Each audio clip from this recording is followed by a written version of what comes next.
Hello friends, ನಾನು ಈ ವಿಡಿಯೋದಲ್ಲಿ ನಿಮಗೆ ಏಕವ್ಯಕ್ತಿ ಮಾಲೀಕತ್ವ ಸಂಘಟನೆಯ ಲಕ್ಷಣಗಳನ್ನು ನಿನ್ನೆ ವಿಡಿಯೋದಲ್ಲಿ 2 ಪಾಯಿಂಟ್ಸ್ ಎಕ್ಸ್ಪ್ಲೇನ್ ಮಾಡಿದ್ದೆ. ಸೊ ನೆಕ್ಸ್ಟ್ ಪಾಯಿಂಟನ್ನು ಎಕ್ಸ್ಪ್ಲೇನ್ ಮಾಡ್ತೀನಿ.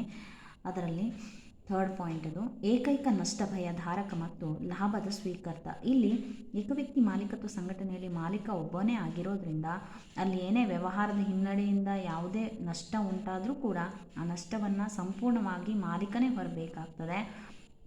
ಅಕಸ್ಮಾತ್ ವ್ಯವಹಾರ ಯಶಸ್ವಿ ಆಯಿತು ಅಂತ ಇಟ್ಕೊಳ್ಳಿ, ಆವಾಗ ಬಂದಂತಹ ಪ್ರಯೋಜನವನ್ನು ಕೂಡ ಆ ಒಬ್ಬನೇ ವ್ಯಕ್ತಿ ಪಡ್ಕೊತಾನೆ. ಹಾಗಾಗಿನೇ ಇಲ್ಲೇನು ಲಾಭ ಬಂದರೆ ಪೂರ್ತಿ ವ್ಯವಹಾರದ ಲಾಭವನ್ನು ಅವನೊಬ್ಬನೇ ಪಡ್ಕೊಳ್ಳೋದು, ಮಾಲೀಕನೊಬ್ಬನೇ.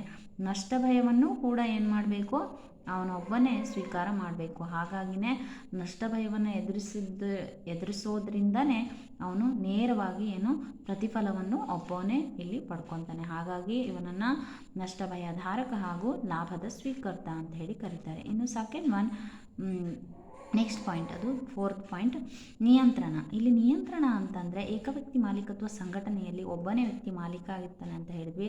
ಸೊ ಯಾವುದೇ ತೀರ್ಮಾನವನ್ನು ತೆಗೆದುಕೊಳ್ಬೇಕು ಅಂದರೂ ಕೂಡ ಸಂಪೂರ್ಣ ಹಕ್ಕನ್ನು ಅವನ ಒಬ್ಬನೇ ವ್ಯಕ್ತಿ ಮಾಲೀಕನಾದವನು ಹೊಂದಿರ್ತಾನೆ.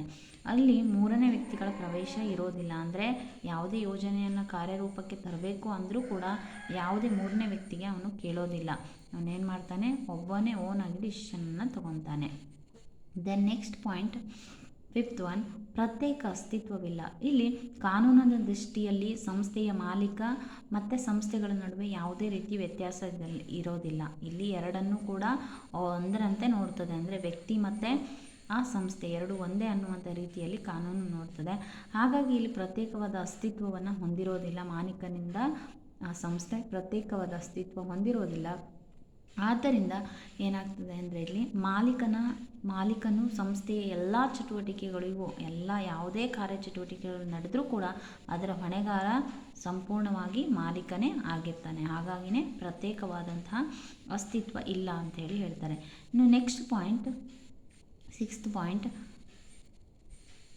ವ್ಯವಹಾರ ಮುಂದುವರಿಕೆಯ ಅನಿಶ್ಚಿತತೆ. ಅಂದರೆ ಏಕವ್ಯಕ್ತಿ ಸಂಘಟನೆಯಲ್ಲಿ ವ್ಯವಹಾರ ಯಾವ ರೀತಿ ಮುಂದುವರಿಕೆಯನ್ನು ಇಟ್ಕೊಂಡಿದೆ ಅಂಥೇಳಿ, ಅಂದರೆ ಮುಂದುವರಿಕೆ ಅನಿಶ್ಚಿತತೆ ಉಂಟಾಗ್ತದೆ. ಅಂದರೆ ಭವಿಷ್ಯದಲ್ಲಿ ಏನಾಗ್ತದೆ ಅಂಥೇಳಿ ಗೊತ್ತಿಲ್ಲ. ಫಾರ್ ಎಕ್ಸಾಂಪಲ್, ಏಕವ್ಯಕ್ತಿ ಮಾಲೀಕತ್ವ ಸಂಘಟನೆಯಲ್ಲಿ ಅಕಸ್ಮಾತ್ ಮಾಲೀಕನಾದವನು ಮಾಲೀಕ ಮತ್ತು ಆ ಸಂಘಟನೆ ಆ ಸಂಸ್ಥೆ ಒಂದೇ ಅಸ್ತಿತ್ವವನ್ನು ಹೊಂದಿರೋದ್ರಿಂದ ಇಲ್ಲಿ ಮಾಲೀಕನ ಮರಣ ಆಗಿರ್ಬೋದು, ಬುದ್ಧಿಭ್ರಮಣೆ ಆಗಿರ್ಬೋದು, ಬಂಧನ ಆಗಿರ್ಬೋದು, ಅಂದರೆ ಜೈಲಿಗೆ ಹೋದರೆ ಅವನ ಅಕಸ್ಮಾತು, ದೆನ್ ದೈಹಿಕ ಕಾಯಿಲೆಗಳು ಯಾವುದಾದ್ರೂ ಇದ್ದರೆ, ದೆನ್ ದಿವಾಳಿತನ ಹೊಂದಿದ್ರೆ ಅವನು ನೇರವಾಗಿ ವ್ಯವಹಾರದಲ್ಲಿ ಪರಿಣಾಮವನ್ನು ಬೀರ್ತದೆ. ಅಂದರೆ ಹಾನಿಕಾರಕ ಪರಿಣಾಮವನ್ನು ಬೀರ್ತದೆ. ಆ ಟೈಮಲ್ಲಿ ಆ ಸಮಯದಲ್ಲಿ ಸಂಸ್ಥೆ, ಆ ಏಕವ್ಯಕ್ತಿ ಮಾಲೀಕತ್ವ ಸಂಸ್ಥೆ ವಿಸರ್ಜನೆಯೂ ಕೂಡ ಆಗಬಹುದು ಅಂತ ಹೇಳಿ ಇಲ್ಲಿ. ದೆನ್ ಇದಿಷ್ಟು ಏಕವ್ಯಕ್ತಿ ಮಾಲೀಕತ್ವ ಸಂಘಟನೆಯ ಲಕ್ಷಣಗಳು. ಸೊ ಮುಂದಿನ ವಿಡಿಯೋದಲ್ಲಿ ಮುಂದಿನ ಅನುಕೂಲತೆಗಳು ಹಾಗೂ ಮಿತಿಗಳನ್ನು ನೋಡೋಣ.